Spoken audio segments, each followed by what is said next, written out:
L'ex-première dame ivoirienne, Simone Gbagbo s'est dit préoccupée par la situation que traverse son filleul et ex-chef de file de la galaxie patriotique, Charles Blé Goudé.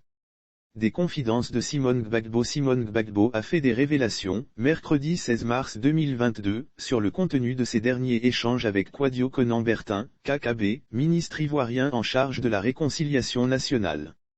C'était à l'occasion d'une conférence de presse au cours de laquelle elle a passé au peigne fin le rapport final du dialogue politique qui a réuni récemment pouvoir et opposition ivoirienne.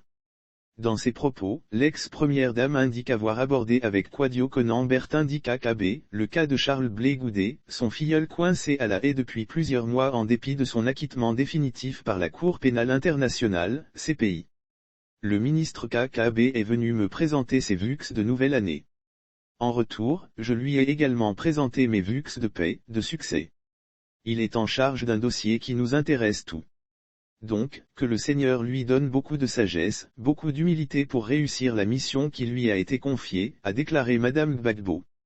Elle a révélé avoir exprimé à son hôte ses préoccupations quant à la situation que traverse depuis près d'un an Charles Blé Goudé, l'ancien chef de file des jeunes patriotes. Nous en avons parlé et j'ai trouvé en lui de très bonnes dispositions pour régler ce problème. Il, KKB, m'a demandé des conseils sur ces questions de réconciliation et de paix. Nous en avons parlé.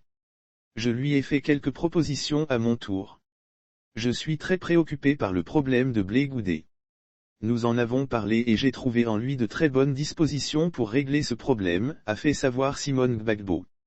Lire aussi Charles Blé Goudé en route pour Abidjan, ce que la CPI a décidé contrairement à Laurent Gbagbo, son mentor qui a rejoint Abidjan depuis le 17 juin 2021 après 10 ans d'absence, le président du COJEP, lui, reste toujours coincé à La Haye, toujours dans l'attente de la délivrance de son passeport.